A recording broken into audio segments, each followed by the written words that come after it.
पुरुषोत्तम, सरयू नहाया राम जी, गंगा नहाया शिव जी, यमुना नहाया कान्हा जी। जय श्री कृष्ण।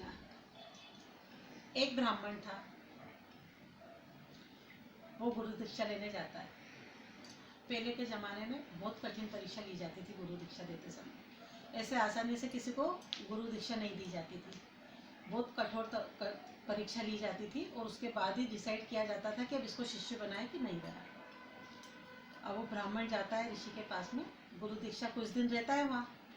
आश्रम के तो नियम भी चेंज रहते, जल्दी उठना, ज़मीन पे सोना, काम करना और योग वगैरह सब करना। थोड़े दिन वो करता है, थोड़ा उसका मन नहीं लगता है तो वो भागने की कोशिश करता है। ऋषि कहता है कहाँ जाओगे भागकर, ये पूरा संसार माया जाल है, उसमें फंस के रह जाओगे और अपना उद्धार नहीं कर पाओगे। शिक्षा लेने आए हो, शिक्षा लेकर जाओ।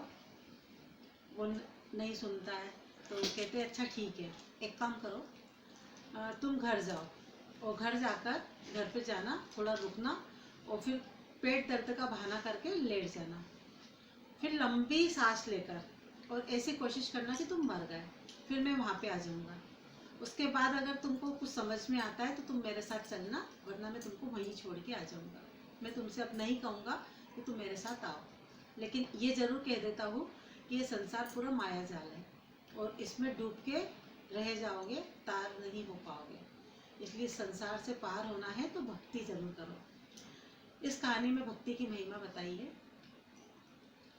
अब वो जाता है घर पर, उसके घर जाता है, बढ़िया खाना वाना खा के और एकदम पेट दर्द का बहाना करने लगता है। पेट दर्द का बहाना करके लंबी सांस लेके और ऐसे लेट जाता है जैसे वो मर गया। तो एकदम सब लोग कहते हैं अरे इसे क्या हो गया। ऋषि को पता जब बताते हैं कि वो ऐसा ऐसा ऋषि आते हैं वहाँ से, तो ऋषि कहते हैं कि मैं इसे अपने भक्ति के तप से जीवित कर दूंगा। सब लोग बड़े खुश हो जाते हैं, सब रो रहे होते, उसकी बहन, उसकी भाभी, उसके मम्मी पापा, उसकी पत्नी, सब रो रहे होते, बहुत रो रहे होते सारे के सारे। तो वो कहता है कि मैं ना इसको जीवित कर दूंगा, जाओ एक लोटा जल लेकर आओ। जल लेकर आते हैं तो कहते हैं ये जल हैगा, अब एक काम करो कि पापा जी आप आ जाओ, आपकी कितनी उम्र है। वो कहते मेरी उम्र है 70 साल की। तो क्या आपने दुनिया देख ली। तो क्या हाँ देख ली। अच्छे से देख ली कि अच्छे से देख ली, खूब अच्छे से देख ली। तो क्या अब एक काम करो, आप पे मैं जल छिड़क देता हूँ मंत्र पढ़ के, तो आप इसकी जगह मर जाओगे और ये जीवित हो जाएगा।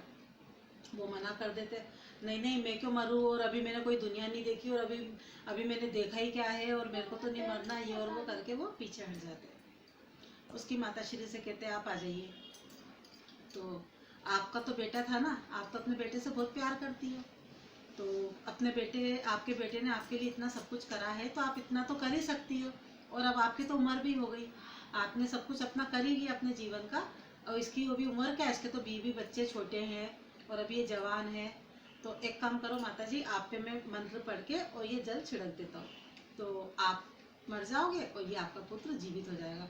अरे नहीं नहीं मैं मर जाऊंगी तो मेरे पति को खाना कौन देगा, मेरे पति की सेवा कौन करेगा, मेरे पति का ध्यान कौन रखेगा, नहीं नहीं नहीं मैं तो नहीं मर रही, और ये और वो करके वो भी पीछे हो जाती है। उसकी भाभी को बुलाते हैं कि तुम्हारे बच्चे भी बड़े हो गए और तुम भी अपने देवर से बहुत प्यार करती हो, तो एक काम करो तुम पे जल छिड़क देता हूँ, तो तुम मर जाओ, तुम्हारा देवर जीवित हो जाएगा।